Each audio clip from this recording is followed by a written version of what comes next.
पुणात्मा तुम गड़बड़ ना कर दियो, कदे भक्तान बुला के जमान लाग जाओ, कदे मेरे वाले इस काम में फिर फेल कर दो तुम।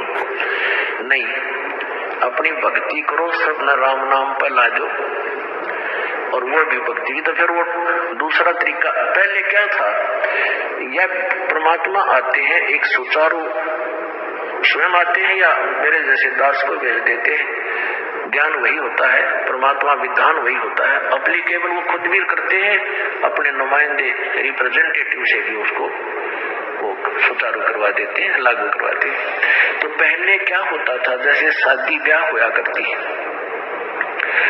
विवाह होता था तो पूरे गांव में से प्रत्येक, पहले तो चूल्हा नौत होया करता, छोटे घर थे, गांव थे, पूरे के पूरे घर को आमंत्रित करते थे कि आज आपने हमारे घर भोजन खाना है। जिस दिन विवाह होता था बेटे या बेटी का, तो क्या कारण था कि वो सभी भक्ति करते थे, साधना किया करते थे, और इसी प्रकार उन्होंने अपने समागम शुरू किए थे। भाई एक आध्यात्मिक अनुष्ठान भी करते थे, जोत तो अभी भी लगाते, भंडार जो करते हैं ना, ये विवाह शादी में जब जलेबी लाडू बनाते हैं, कहीं रखते हैं, तो जोत अब भी जलाते हैं उसमें।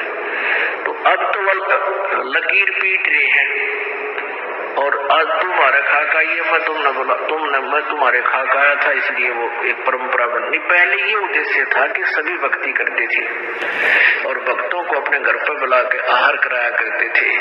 तो ऐसे फिर वो कभी उनके होता था, वो भी यही लालच करते थे कि सारे भक्त आवे, भगवान की यहाँ चर्चा चलावे, अन्न खावे, संत को खिलाने का लाभ मिले।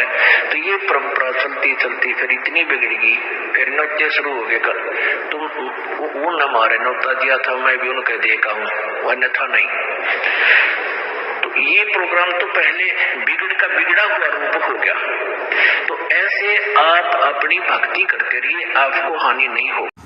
संत रामपाल जी महाराज की सभी केसों के जजमेंट की पुस्तक ज्ञान अमृत एवं शरण का विष ना पुस्तक ये बिहार के सीनियर एडवोकेट सर्विसेज से मंगवा कर पढ़ें, या PDF भी हम लोगों से प्राप्त करके पढ़ सकते हैं।